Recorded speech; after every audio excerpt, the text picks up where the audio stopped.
available too on the oil stream. Fade her right away, Trev. Fade her down. Killing my ears. That was really loud. Not today. Not today. It is the oil stream brought to you by Boston Pizza. Kids eat free in September. So take your kids to Boston Pizza. Or if maybe you're a small adult, you might be able to pull that off as well. If you're itty bitty, basically. Yeah, just a tiny little person, man or woman. Just a little person. You might be able to trick them into letting yourself eat for free. Get at Boston Pizza. Tendies. A week from today, on location, Boston Pizza, Sherwood Park, which I think, is that the very first one we did? Remember we went out there, they had the posters and... Yes. Remember that? I have that poster. I think that might have been the first one we ever did on location. That was cool. It was a neat thing. Oh, it was a great thing. Yeah. It was a great thing. That was 3 years ago? Oh, at least. 3 years, 4 years. Anyway, make plans if you're on the park or you're on the east end of the city or you want to swing on by for lunch. We will have the oil stream live from Boston Pizza in Sherwood Park next Wednesday. Lots to talk about this Wednesday. Lots to get to. You can text us anytime, 780-218-9999, 780-218-9999. If you're watching over on YouTube today, hammer the thumbs up for us as well. And we will get into a bunch of things as we work our way through there, Tommy. Yes. Estes last night was absolutely terrific. Amazing. Yeah. Amazing. So much fun. We did the hangover version of the hangout, Yes. which was great. The stories and recounting and all the texts that came in. And then after that, we kind of had a little debrief while you were doing the lock shop and just to hear the stories from the other guys around here and the things and the conversations that they had. Phenomenal. Hat off to Matthew Wanek. Just absolutely crushed it. The vibe was fantastic. Everybody had a great time. And to all those that came out, thank you again. Like we said it last night, it's crazy. We can't do it without you. As Castor 1990 put it, all gas, no brakes. So many great moments. Great song last night. We're going to try to top it. I don't know how next year, but one thing's for damn sure. We put on some damn good events.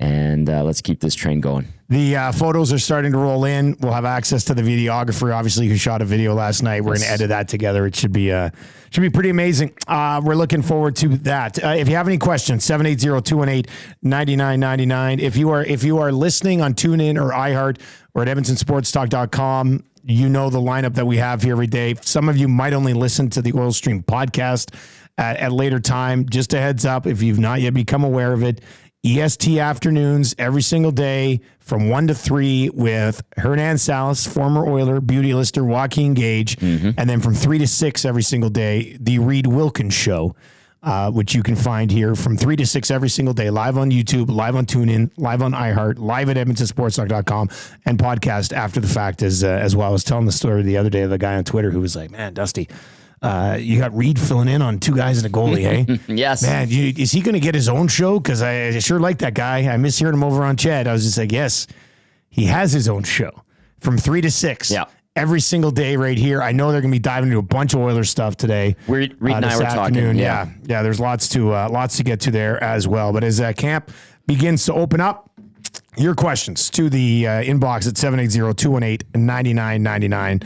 The Oil Stream presented to you by Boston Pizza, where kids eat for free in September. Tommy, let me ask you this. Where do we start? There's a lot to finally get to here on the Oil Stream. Treasure trove of things. I suppose we could start with, do you want to start with Mike Hoffman? We can quickly hit on Hoffman, yeah. And like just quick and get it out of the way, address it as it needs to be addressed, because I know a lot of people are excited. I saw it trending on Twitter. Anything that the Oilers do gets trended on Twitter or is trending on Twitter.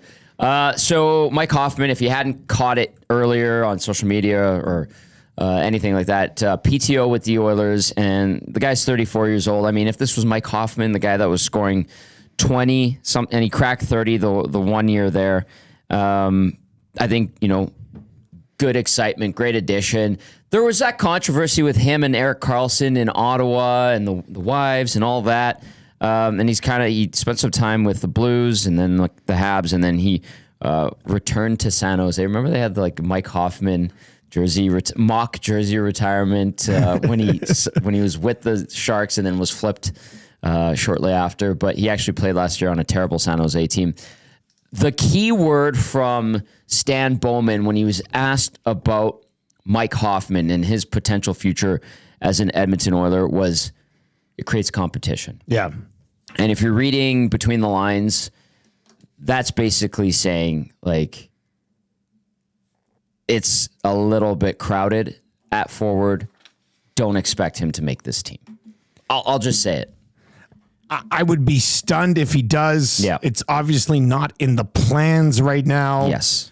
But how could he do it? Like if he lights up the preseason and he gives them no choice. He has to be the best guy or one of the best guys in every practice at training camp, and he has to light up the preseason, like you said. Yeah. It's a steep uphill battle for a guy like Mike Hoffman, who's been a proven NHL player, offensive weapon for the majority of his career to crack this lineup. It's the fact that Stan Bowman just flat out said it's good to have competition. We need competition. Having a guy that's been around the NHL this long coming in creates competition. That is not him handing him a spot on the roster. 7-8, it's just, we got some text messages obviously rolling in on Hoffman, so we might as well get to him. Is the camera a bit off today? It is. It feels like it's turned a bit. I don't know. Do you want to go turn it? Yeah, I don't. It just seems like I thought I was maybe leaning too much, but it looks like the camera. I know Maddie was just moving some stuff around here. Maybe he accidentally hit it. There we go. There we go. Keep going, Tommy. A little bit more.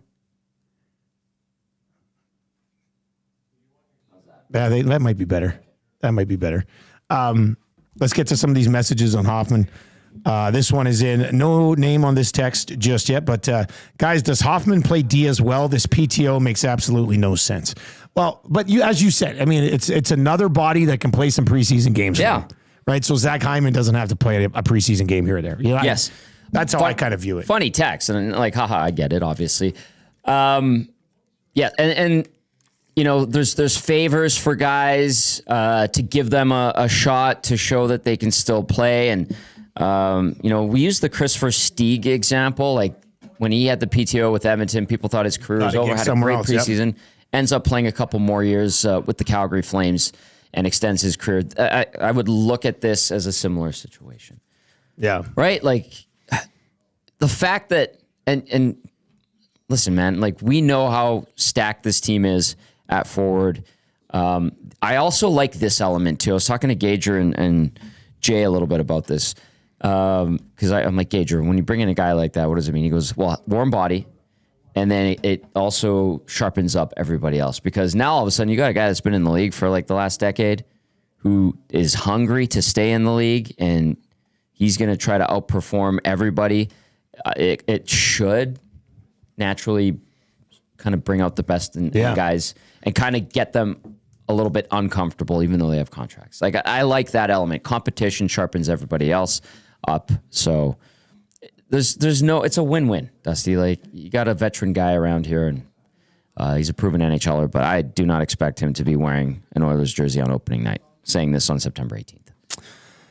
A few other text messages rolling in on the Hoffman PTO Rip City step. Congratulations, Rip City, on winning the Texter of the Year award at the Estes last night.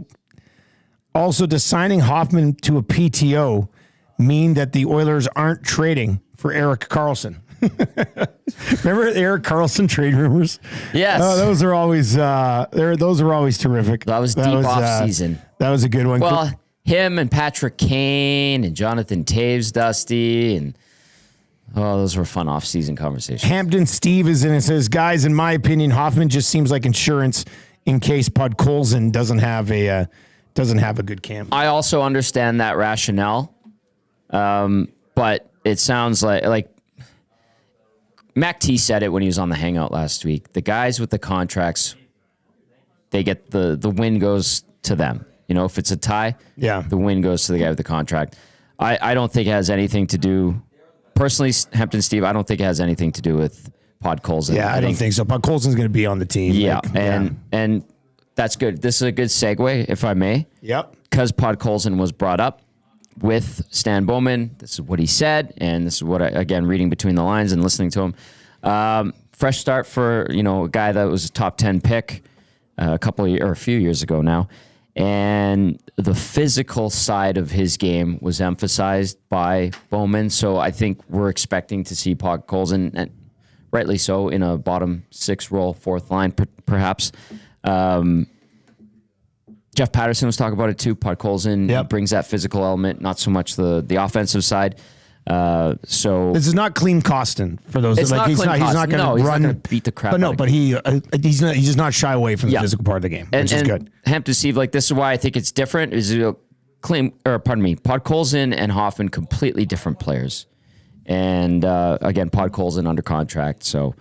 That's why I think it's a little bit different. So fresh start for Podkolzin. Physical side was emphasized. I think that should or hopefully takes away some delusions of grandeur offensively about Podkolzin. He's going to be here to be a grinder. 780-218-9999. 780-218-9999. We'll get to some other things that Bowman had to say today. Rob is in with a question to the inbox. Says, and if you're watching over on YouTube, hammer the thumbs up for us today, sub to the channel, and hit us up in that nasty chat. And we'll get to a few more of your comments over there. Rob says, guys, my question is, do you think Evander Kane is on LTIR all year? Ooh. I will hang up and listen to your answers.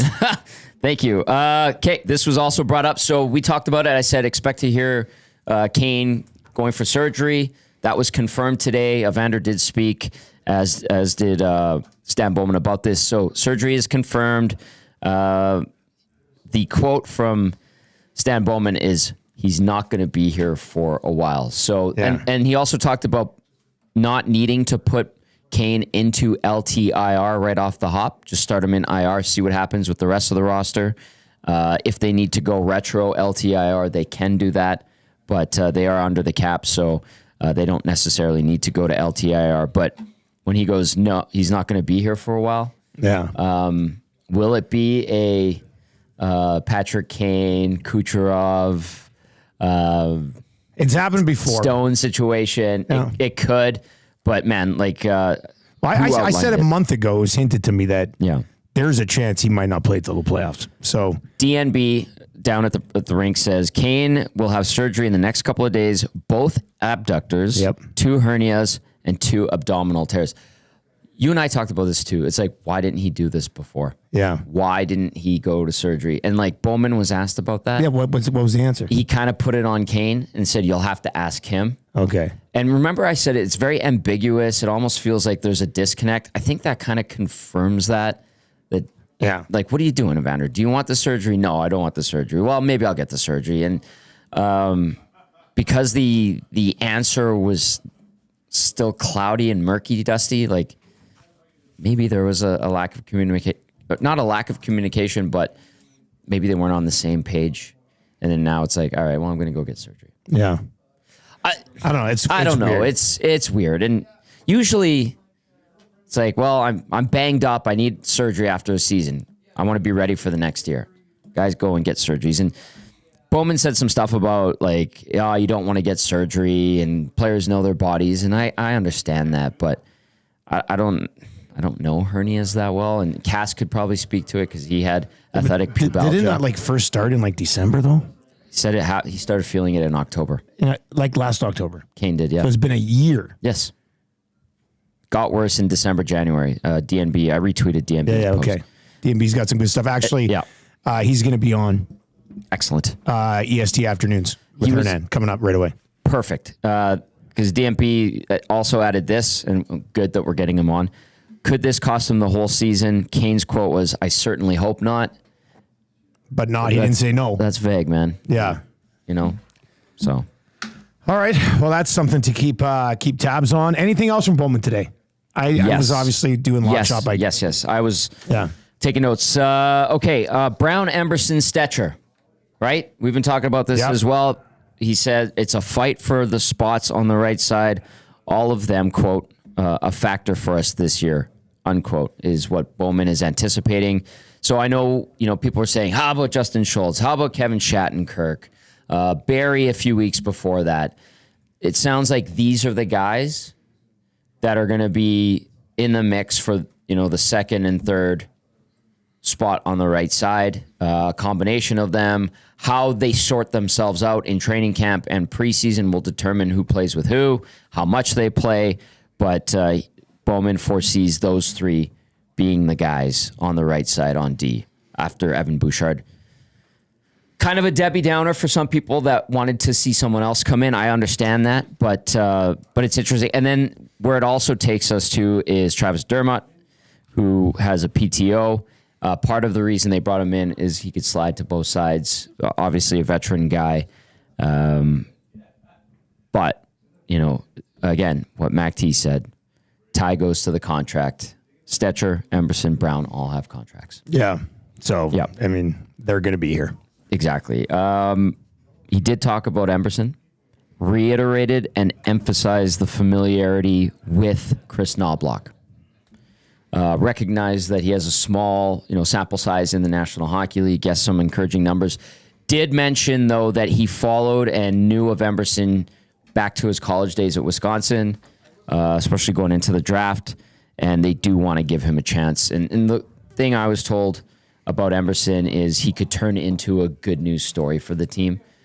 But again, and I cautioned it, that's why I had him 21 on rankings. Yeah. It's like, thought he could have been a little bit higher. And that's fine. But I we'll get finish that. the rankings of reports Of today course. too. Yeah. But it's like that expectation and the weight of, or the burden of, well, you're going to be a guy, you're going to take a spot, you're going to be playing with Darnell. It's like that can wear on guys, right? And I think, we get hyped up, media fans, we put expectations on these guys, and they need to grow into those roles. And that's kind of, I don't know, maybe my way of or rationale for putting him so down low on the rankings of importance list. Listen, you're optimistic. You want this guy to become a consistent. Well, he's definitely going to get a shot. Absolutely. There's no other option here. Yes. He's going to get a shot, Yes. whether it's with Nurse when Nurse plays or Kulak or what. He's getting a shot. 100%. So you'll get. And I know some people said they followed along with his availability today. It seemed like a pretty nice guy. Drew well on the Reed Wilkins show with Jay Milne. Yeah, and that's good. Good guy in the room. If he's a good player, that's fantastic. But Dusty, like October 14th, and if we're talking about how bad Ty Emberson is, like that's what I fear is like let him find his game, essentially. Is kind of I'm like, let's see what they have in this guy. Yeah. Right? Anything else from Bowman? Yes. Stoff. Shout out to a friend of EST, Bob Stoffer, guest on the Hangout a couple of times. Asked about the staff in Penticton, and sounds like the Oilers had a robust staff on hand, which is good. And there was an emphasis on player development. Dusty, like if they want to keep this window open, the shelves need to be restocked. Well, they're going to have to develop a few of these kids. We saw, sure. In 3 games, small sample size in Penticton, they scored 1 goal. Defense needed some work, obviously. They didn't even have many defenders. What did they have? They had 3 like PTOs. invited. It's not a super deep group right now. It is Simple not. as that. So, It is not. So there's an emphasis on player development, drafting, developing. Pro scouting is going to have to play a big part in this as well if you want to extend the window, right? So those were the big takeaways. Bowman talked for 16 minutes. I just wanted to highlight some of those things. Yeah. So I think we have some answers today, right? And it takes away some of the question marks, and that's good. So here we go. Like we're right into it now. If you're watching on YouTube, give us a sub, hammer the thumbs up. That would be great. Some comments over there. What we'll get to a pretty busy nasty chat today, so we'll get into these as we work our way through. Zach, can you bring up the spicy headlines for Popeyes? Let's go. Yeah, looking for something for dinner tonight. Why not try Popeyes? They're gonna have you taken care of. You're gonna absolutely love it. Classic chicken sandwich. I could go for a classic chicken sandwich right now. I'm not gonna lie. I could use one too. I might have to swing by there a little bit later on, for sure. Also get the wings, bone out wings. Everything is delicious at Popeyes. Touche. I second that.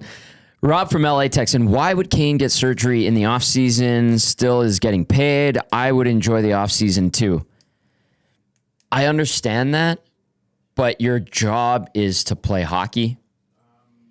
you want to be healthy, ready to go for the upcoming season.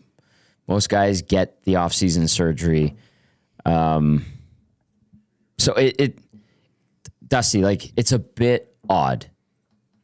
Usually it's a little strange. I mean, I'm sure people in other markets right now are doing the same thing we've done in other markets in this situation where they're going, hey, what's going on here in Edmonton? And justifiably so. I mean, so we'll see how it plays out. Right. All right, 780-218-9999. We get a few more of your text messages. Spicy headlines. I guess we have to talk about one Holland following the other. That has moved and broke since we did the oil stream on Monday as well. But I mean, I guess it might have surprised some people, but I don't think we were caught off guard by this, right? It just sort of seemed like it was going to happen. Yeah, Oilers putting out a statement yesterday. CEO, President of Hockey Ops, Jeff Jackson, announced that Assistant GM Brad Holland and the team have agreed to mutually part ways. Quote, "We thank Brad for his work during his time with the organization, and we wish him well in his future endeavors," unquote. That's from Jeff Jackson. Something where, I openly asked him, like, how long does Brad Holland stick around? His dad moved on. It didn't, as graciously as Ken Holland went out, it wasn't all kosher and super lovey-dovey and happy, and kind of wondered, what happens to Brad Holland. Obviously, when his dad was running the hockey side and the GM and president of Hockey Ops, it's like, okay, well, he's the AGM, and he was in meetings. He was at the draft, Dusty. But I think just that it's awkward. Wouldn't it be awkward if your dad, I'm not going to say unceremoniously, but, was politely shown the door after a pretty good run, and you're still sticking around? It'd be a slightly awkward situation. Yeah, a little bit. I mean, that being said, it is a career. Yes. And Brad and Victoria text in here. You didn't get to this one yet, did you? No. Okay, not this one. You guys will probably talk about it. It's funny, he sent this in just as we started talking about. But thoughts on the Oilers and Brad Holland parting ways. He seemed to be a progressive guy, and pro scouting was much improved under him, I thought at least. Timing seems a bit strange, too. Just the timing of it. Timing, it sounds... Listen... The announcement, yes, but I feel like this has kind of been something that has just been sitting for a little bit, and they just waited to put it out formally. Yeah. Like, I feel like Brad Holland hasn't been around for a little while, let's say. Yeah. And it's just, it's probably one of those things where, like, I guess we should get that out. Formalize. Like, yeah. I think so. That would be the timing thing. This is not something where all of a sudden they're like, oh, that's it. We're done. Yeah. Bye, Brad. See you later. Yeah. I don't think it was, hey, you need to be out of here today because you're done. No, I think this, they agreed to part ways, and I feel like this was done a little while ago. So housekeeping kind of, right? Yeah. Yeah, pretty much. It's something that had to be announced. One of our AGMs. We've moved on. Thank you. That's that. They got enough bodies kicking around now, too. Yes, and I mean, they announced the 3 additions to the hockey ops side, player development, scouting. Rick Pacey's starting to have more of his fingers. Jeff Jackson guy. Jeff Jackson, yeah. Like, now we're starting to see the new era of hockey ops kind of get their hands on this team and start to make a mark on it. 780-218-9999, 780-218-9999. The Oil Stream is brought to you by Boston Pizza. Kids eat for free in September. Zach to come with the swag now after the performance. Oh, that was good. Good for him. I hope the videographer got a lot of that. I gotta have some fun with that. Clausen's so good. All gas, no brakes, man. Clausen is a beauty. He brought Zach to come up on stage for this rap performance at the Estes last night. Mm-hmm. That was just one of the coolest things I've ever seen in my entire life. It was Zach to come nailed it. And Klaus is, he's terrific. Yeah. We know Klaus is a performer. Yes. But kind of took Zach to come under his wing, and man, it was good. It's beautiful to watch this. Like, our young guys, it was just like I'm like, look at these guys, man. Proud papas. Yeah. It was so good. Oh, yeah. Yeah. Loved it. A lot of fun. Yeah. A lot of fun. All right. What else is camp open? So we're going to get to the rankings of importance. We got to dive into the top 5. But what else here, Tommy, as we get ready for training camp, the guys to hit the ice here right away? It's fantastic that the preseason starts on Sunday. Yeah. And they get right into it. And Darnell Nurse was another thing, too. It was reiterated. He's been skating. He was taking part of informal skates. And the importance, like for a guy like him who's been around for a decade, not being there for the first week of on-ice sessions or so, 2 weeks maybe, not as much of a detriment as long as he can get into the last few days and the last maybe a couple of games and get up to speed. I think that was of note, and it was brought up today by Stan Bowman, and he kind of touched on it. And I think it is good, too, that Nurse has been skating. So that's an interesting thing. Let's see if Travis Dermott could have a good camp and, I don't know, show up. But he's kind of in that Mike Hoffman situation, although where the difference is in the situation is it's not sorted out on the back end. And, there's more of an opportunity and opening there on the back end. So maybe that's where I would give Dermott a leg up on a Hoffman in this situation with the PTOs. Zach Cassian, pro scout too. I know he interviewed. Yeah. And I know he was here during the cup final. Like, it was great seeing him. And people were excited, the video and all that.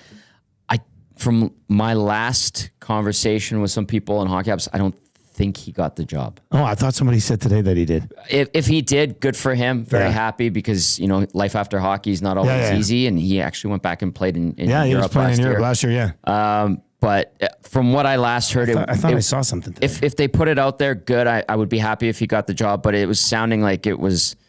I got the impression that it wasn't going to happen, but is it a?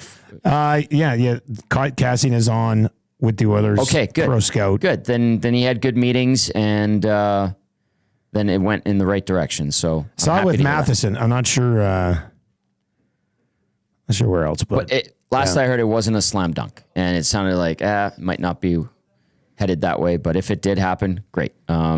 He is back in Windsor. He's in Windsor. Ontario. He's back in Windsor, so it would be an Ontario-based scouting job. So good. EMG says, "Hey, has Kane's update been discussed?" Yes, we did get into that. You can scroll back on YouTube if you find it on the podcast a little bit later on. I mean, this is something that I guess it's something that will be discussed for through training camp, maybe next week. And then he kind of goes away, gets a surgery, and we start speculating on a return of some point. Yeah. But it's not just, he's having multiple things fixed, right? I know I've seen somebody text in and be like, this could be like an 8-week recovery, but it's like multiple things on both sides of his body. I don't think it's your typical recovery time that he usually would be for this. For those who missed it earlier, DNB, who will be on the station later today. Afternoons today, Both abductors, 2 hernias, and 2 abdominal tears. That's 6 things. Yeah. I don't know if they're all linked together. They must be. And if he said that he was feeling it in October, got worse by December, January, made that public announcement about it before the start of the playoffs. They have to be connected, Dusty, because it's like, oh, it's a little pain, gets worse. And then, you're playing and then you do something else. So now it's on the other side. Your body's trying to compensate, heal itself, but at the same time, you're not giving it the proper time to. And got to the point where, you try to rehab it in the summer and then it's just, okay, that clearly isn't working. Yeah. So, and then, his quote, Kane's, if it could cost him the season, he said, "I certainly hope not." And then Bowman today saying, he's not going to be around here for a while. And then Bowman also saying that they will not, or the plan is to not put him on LTIR right away because they have cap space. Yeah. If they need to, depending on injury situations, for Oilers fans, I'll knock on wood for you, they can retro that LTIR, right? How far back can you retro? I don't know that. No, when somebody might know that. When you can form, I suppose. When can you say formally announce or submit your roster? I guess. You can retro LTIR back to that date. To day one of the season. I don't know. When you declare, Reed has the rule book in his knapsack. All right. So I'm sure he could. Does he actually have the rule book in his knapsack? I always assume so. I think he probably does too. Yeah. Reed Wilkins Show from 3 to 6 right here today and every day on Edmonton Sports Talk. You can watch it on YouTube. If you're in your vehicle driving home after school or after work, just Bluetooth it in. Tune in, iHeart, EdmontonSportsTalk.com. They all work for you. Yes. All right, rankings of importance. Let's do it. As we wrap up another year on the rankings of importance. For anybody who may have missed the list so far, Tommy, do you have it in front of you? Absolutely. All right. Take us all the way up to number 6, and then we'll go 5 to 1 today. Okay, sounds good. So we started with honorable mention was Noah Philp. Coming back to hockey, obviously there's some stuff off the ice that it was a tough go, and he got it all sorted out, and he's making his return. A lot to like about him. He was trending to be in the mix for a call-up a couple years ago. They liked where his progress was. Big body, right shot, skilled, obviously. He get the Golden Bear push from Stoff. Golden Bear push for sure. from Stoff. He's got fellow alumnus Derek Ryan on the roster, and Golden Bears stick together, as we've learned from our glue guy, Jay Milne. So he got honorable mention. If he has a good year, he'll be back in the mix to get a call-up, and I'm rooting for him kind of thing. So we'll see. So he got honorable mention. All right, number 25, Olivier Rodrigue. Lot of good headway last year. Really put himself on people's minds when it came to his performance after Jack Campbell was sent down and Calvin Pickard was called up. Rodrigue, should one of the goaltenders falter, get hurt, I think we're going to see Olivier Rodrigue as opposed to Colin Delia, who is the veteran guy signed to help in Bakersfield. 24, James Hamblin. Played 30 games last year, quietly. And good news story, local product, played with Stu Skinner and Tyler Benson on that Southside Athletic Club team. I think he's going to be one of the first call-ups as well, right? He's a fourth liner. I mean, and he's a prototypical fourth liner who I think could do the job very well if they need him. Didn't really hurt them when he played last year either, and got the offense going, which is great. Number 23, Josh Brown. Today, Stan Bowman said, we're going to see a combination of Brown, Stetcher, and Emerson probably on the right side for those two spots. This is a big body guy. This is a guy who's physical, and he got a 3-year deal at $1 million per. So he lands at number 23 on the list of rankings of importance. Matthew Savoy comes in at 22.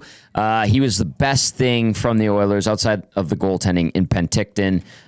Essentially, the only goal was because of Savoy, and he was creating. I thought Sam O'Reilly also had some good looks as well with Savoy, which is nice to see from your first-round pick that the Oilers had traded up to. That's a Rich Pracey guy. O'Reilly. They traded up because Pracey liked him. He liked him. Yeah, a little bit of backgrounder on that. All right, 21, Ty Emberson. Dusty says he would, say put him up higher. I don't disagree with that. I put him down here because, let's see what he can do. 30 games in the NHL on a crappy San Jose team. The metrics are good. The analytics were good. I don't want to put a ton of pressure and a burden on him so soon. Give him some time to grow into the role. And like I said, good news story could develop with Ty Emberson. So I have him at 21, but obviously he can work his way up. Number 20, Vasily Podkolzin. Grinder, sounds like bottom 6 guy. Don't expect a ton of offense, even though he was number 10 overall a few years ago. Fresh start for him. And so I'm not putting a ton of expectation on him out of the gate. I just put him in at 20. Number 19, Derek Ryan. Elder statesman, they like him in the room, gives you everything he's got when he's playing, can play center, obviously. The engine doesn't stop with this guy, but he's slowing down, Dusty. I mean, you get older and the body doesn't react as good as it did when you were in your 20s or in your prime. But this is, he's still valuable, kills penalties and can take faceoffs and stuff. So I have him at 19. Just out of Corey Perry at 18. The guy won a Hart Trophy. The guy won a Stanley Cup. He's... that pedigree too high on the list. I disagree. I don't think he'll be playing in the playoffs. I don't disagree with that, but it's that you look in the room and you're like, oh my God, there's Connor McDavid, there's Leon Draisaitl, there's a Viking, there's Evan Bouchard, 80 points on the blue line, And then there's Corey Perry, and there's Zach Hyman, 50 goals, and Ryan Nugent-Hopkins first overall, and Evander Kane if he gets back into the lineup. And then there's Corey Perry. I think that clout still, I give it respect. I still value it, so I have him up there at 18. All right. Okay. Number 17, Troy Stetcher. I think this guy, veteran guy, he's going to be in the mix on the right side. Is he the 4 guy? Is he the 6 guy? We'll see. We'll see, but I think Stetcher wants to show everybody he's still an asset to any team on the back end and can be someone of value. So I'm putting him at 17. Obviously, there's going to be an emphasis on the Oilers' blue line this year. We're going to be watching it from day one, and we're already talking about it, rightly so. Number 16, Calvin Pickard. Pickard was the honorable mention last year, and last year he also got his opportunity, earned that contract that he got with the team, was a great backup to Stu Skinner. I think they're going to need him. We're seeing tandems, Dusty. Are you throwing 60 games at Stu Skinner this year? Or do you want 55, 25, 26 for Calvin? I could see them trying. I think they could push him Skinner up to 60. You think that he's ready? I mean, Pickard's fine in the other 22. Yeah. And he could probably handle 25 to 28. What if he gets you 10 wins? Yeah. Pretty damn good for a backup, like that. right? Yeah. So I'm at 16. Number 15, my boy, Matthias Janmark. Just, it ain't pretty, but he gets it done. Yeah. And that's it. Yeah. And I know a lot of people like the combination of him, Henrique, and Brown. Let's see if that line is, together for a chunk of this season. We could see it. But there's something there. Got the 2 years. Good for him. And I have him at 15. Number 14, last year's Mike Pekka. He elevated himself from Peter Klima status to Mike Pekka, and then some more was Connor Brown. They got him on a team-friendly deal after he got a sweetheart deal last year. The $3.25 million cap penalty, as Matthew Wannick called it. Still kicking around. Still kicking around. But he's healthy, and last year was another example of if you blow out your knee, it takes a calendar year for your body and everything to get back. I'll throw it out there. I'm somewhat excited to see full year of healthy Connor Brown. He's a spicy meatball too. Some of those interviews last year were pretty funny. Like the one time, I think it was in Anaheim, where he said fun 17 times in a 3-minute interview. And you're like, that boy's not having fun. And then him sticking up for Darnell when Darnell had the thing in the playoffs. So I kind of appreciate that. This guy gets it. I think he's going to have a much better year. Obviously, the bar was set pretty low after having an awful regular season. Good to see him come on late in the year. Did not start the playoffs, Dusty, in the lineup. And then when he did in that second round, he was a little pit bull buzzsaw. Very good to see. Hyman Light. Yeah. Okay. Before all the news was confirmed about this guy at number 13, I had Evander Kane in at 13 because there's so many question marks. Yeah. He when he's playing and healthy, dialed in, should be way up higher on the list, but there's so much ambiguity to his status. We figured he would be out. This factored in, so I dropped him to 13. Now we know he's going to be out for some time. After that, you could even drop him lower on the list, but this was done 2 weeks ago. I sent it in too. That's good, yeah. So Kane in at 13. Now we know the situation. Let's see where it goes. But when he's healthy and good to go, dialed in, he's an impact player, man. He can tilt the scales for you, but that's not going to be the case for some time for this team. Number 12, Brett Kulak. Understated, quiet, solid. Game gets better in the postseason. I did not like how he played that Reinhart goal in Game 7, but he does so much good and flies under the radar, and I think that there's a lot of value there. I think it was the right decision to move on from CC and not Kulak, because remember his name was in the discussion. I think it solidifies that left side. We expect more from Darnell Nurse as well. Obviously, his play wasn't good in the playoffs, but Kulak in at number 12, again, with the focus being on the defense going into the season.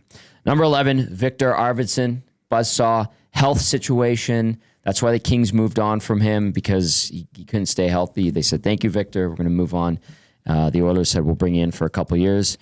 This could be a weapon, an asset. Could play with Draisaitl, could play with McDavid, a little spark plug. And when he's going toe-to-toe with a guy that's like a foot taller than him, and they're battling in the playoffs like he did with Matthias Ekholm, I think that says something about his character. So I think he could have a good year. And I think this was the caveat that you and I were talking about. rolled your eyes and said, bear with if you can't put a caveat on a list, are you doing the list? Stop it. Oh, I mean, own the list. Fine. That's all I'm saying. Number 10, Jeff Skinner. This is where the caveat was, reluctantly. 2 caveats. Oh, whatever. Skinner could have a monster season offensively for this team. Joe DiBiase from WGR 550 in Buffalo said, don't expect any defensive help from Skinner and don't expect him to create his own offense. He's a finisher. He's got a great situation and opportunity here with either Draisaitl, McDavid, and I'll even throw Ryan Nugent-Hopkins into the mix. Like, if he plays with the Nuge, like, the Nuge can dish the puck and distribute. The Nuge can play, baby. This is a year where we could see Jeff Skinner just pump goals in. So I put him in at number 10 with the caveat. Number 9, Adam Henrique. I love you mentioning the caveat again. I love it. Just get it in there. Adam Henrique at number 9. The reason why I have him in at 9 ahead of Skinner, Arvidsson, is because Henrique can kill penalties. He's kind of a jack of all trades, coming off a 50-point season. A surprise to see him come back, turn down more money elsewhere. But I think he recognizes if he wants a crack at the cup, there's a spot for him here. It's a good fit. Had a great run. Even though, Dusty, remember when they made the trade, people didn't really love the price, the first rounder. Yeah. He's not just a rental now. He's 34, 35. Let's see how this goes, but he touches a lot of aspects of the game, and I think, he could pump in 40 points and be a pretty good third-line player. Moonlight in top 6, so I have him in at number 9. Number 8, you said you didn't think that he should be at number 8 or he could be moved up, is Darnell Nurse. Yeah. They need him to be better than a number 8 on the rankings of importance. They in a perfect world, he'd even be ahead of Ekholm. You know what I mean? Like, on as far as the importance of him playing well is so important for the team moving forward. So I agree. Him sitting at 8 right now, a little concerning to me. And listen, I try to separate the number on the contract from the player as much as I can. It's hard to.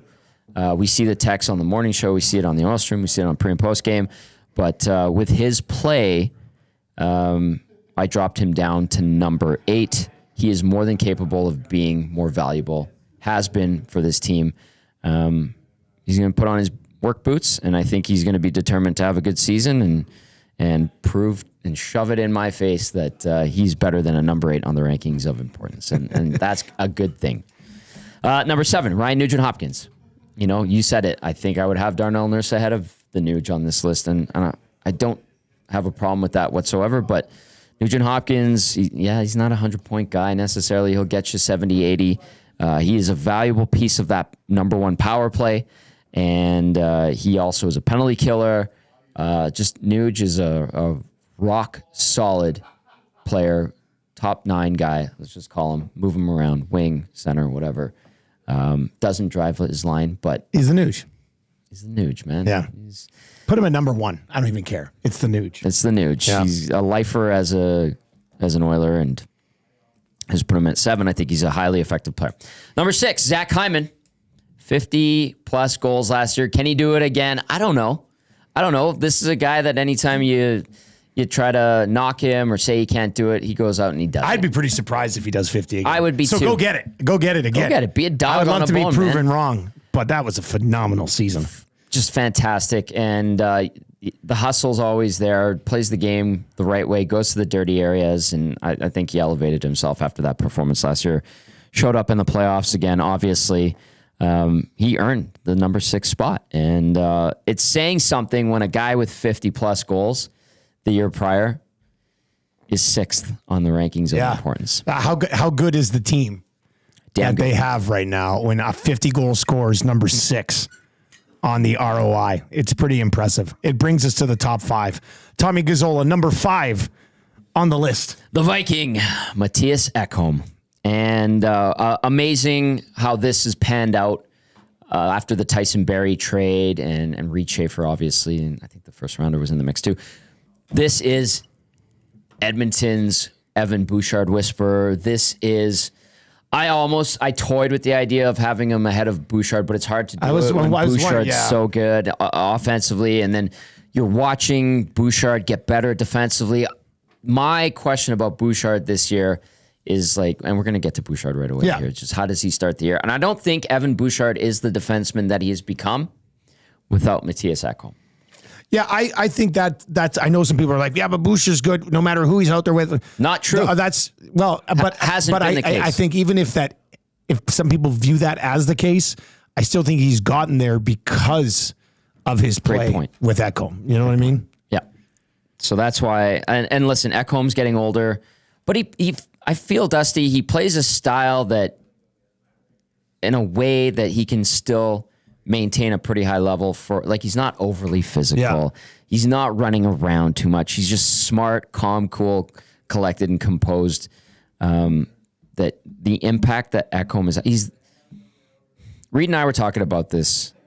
He's their best defenseman, like, in terms of how he enables Bouchard to do what he does, how he has solidified and provided this level of calmness. And I don't know, man, like, if I'm, again, looking around the locker room and I'm on this team and I'm nervous, I'm like, look at that. We have a damn Viking on our team. Yeah. And he goes out there and he busts his butt, and the what he has and the impact he's had on this team, I think, is the ripple effects are impressive. Yeah. All right, number 4. Number 4 is Evan Bouchard. Maybe you could put him higher on the list, but I think there's obviously case to be made for 1 and 2. Number 3, I'll explain and show my work. But Bouchard, great story. He is, after a little bit of a bumpy start when he took over for Tyson Barrie, excelled on that power play, and it is just it clicks. It's so effective, and Bouchard's a huge part of that. Would and should be a part of it for a long time, and I'm just curious to see Dusty if he brings that high level of play right out of the gate. The last couple of years, it's taken him some time to get going. He, among many, struggled to start the season, but Bouchard, I expect a big season from him. What his number looks like when they get that deal done, we'll see. That was brought up today. There's no update on his contract, but this is a valuable piece going forward, and let's see if he can match the offensive side of his game on the defensive side. And we've seen it at times where yes, he can do it. Ekholm at 5, Bouchard at 4. Number 3 on Tommy Gazzola's annual rankings of importance. Stuart Skinner. Stewie Skins. This guy has just completed his second full NHL season. He has gone to Game 7 of the Stanley Cup Final. He has been an All-Star. He was a Calder finalist and really emerged last year as a number 1. Do we look at that second round and even the first round where he struggled in the playoffs with concern? Yep. I think that's completely valid, worth noting. But Stuart Skinner, throughout his hockey career, gets to the next level, shows some not lack of maturity, but has some struggles, right? And then he learns from those mistakes. And you hear him talk about, well, I'm just thankful for the lesson and this and that. But he puts his money where his mouth is, where he gets better. And now this is where we watch and see if he goes from, he's the Oilers starter, but is he a top level starter in the NHL? Yeah. This is where we see him ascend, like he has progressed and shown that he can do throughout his career. So he's going to be a huge part of this team. You can't win if you don't get saves. So I put him in at number 3. Number 2, Leon Draisaitl. Leon Draisaitl. Goes without saying. I mean, they are lucky to have 2 of the best players in the world. Leon Draisaitl, I would put in the top 5. Am I biased because we have to watch and talk to him every day? Yep, absolutely. But if you were to say to me, Tom, do you want Austin Matthews or Leon Draisaitl on your team, and you want to turn this team into a contender, I would take Leon Draisaitl, just because he also touches so many assets or areas of the game. He's an absolute weapon and asset. When he wants to take over a game, defensively, when he wants to, he can do it. Offensively, obviously gifted. He wants to prove that he's just as valuable as Connor McDavid, which is hard to do. Leon Draisaitl they're so lucky to have him on their team and to get him locked up, which you called it the 2-for-1 deal the day they signed it. What a glorious day. You nailed it on the head. Yeah, it's done. He's not going anywhere. Yeah. All right, so the number 1, like full-blown number 1 here, of course, is a name we've not yet seen on the list, 25 through 2. Roby Jarventi. Very happy that you have him this high on the list, Thank Tommy. you. I too have pretty high expectations for this young Finnish player. Good pull. Coming into Edmonton. I've never been wrong before about Finnish players in Edmonton, and I'm certain that he's going to score 27 to 32 goals this year. In the AHL? Oh, National Hockey League. Oh, National Hockey League. Very high expectations for him. Nailed it. Roby Orvetti, great trade for Xavier Bourgault. Fresh start. Could have been an honorable mention. He has more yes. NHL experience than the other guy. He does. And Roby Orvetti, just to remind everybody, yes, he's in camp, coming off major knee surgery. So it might be a slow start for him as well. Gonna have that Connor Brown-like playoff push. Anyway, great pull. Ross Levitan had a great segment with us. He's actually on EST Afternoons today too. He's fantastic. Yeah, great guest. Wait till you watch this guy with the great boys. energy. But Roby Orvetti, there's one of the cupboards, trying to restock the cupboards down in the AHL. Keep an eye on him. But number one, Connor McDavid, best player in the world. He's going to get to, 1,000 points. 1,000 points. And is it 600 assists? Something like that. He's got a couple of milestones coming up pretty quickly here. You have milestones every season now. I know. It's incredible. He's 53 assists away from 700. 700, right. And 18 points away. So that's like 2 weeks. Essentially. He'll hit 1,000 points. Doesn't want a ceremony. They asked him about his, I don't know. You have to have a ceremony. Why are you going to be excited about 1,000 points when you're going to get to 2,000? That's incredible. When he does that, this is the evolution of hockey players. Is Connor McDavid. Now every kid is trying to emulate him. Best in the world, man. Motivated, pissed off Connor McDavid scares me.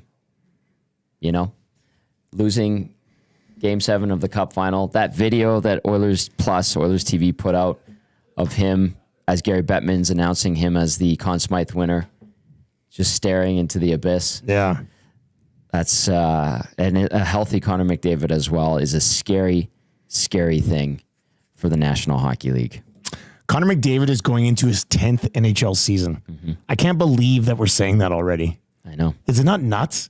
Now, on the bright side, we could also say that Connor McDavid is just reaching like the halfway point of his National Hockey League career. What's he have in store for us in the second half of this thing? Look at Sidney Crosby. Yeah. Listen, Connor McDavid's game at some point, 5 years, 8 years down the road is going to have to evolve if he wants to be as effective and productive as Sidney Crosby. And I have no doubt in my mind that he will find the way to make himself an elite player at 36 as well as at 28. But right now, this guy at the top of his game, hungry, pissed off, motivated. Look out. I mean, Dusty, 100 assists again this year? Sure. Does he want 50? I don't know. Ask him. Yeah.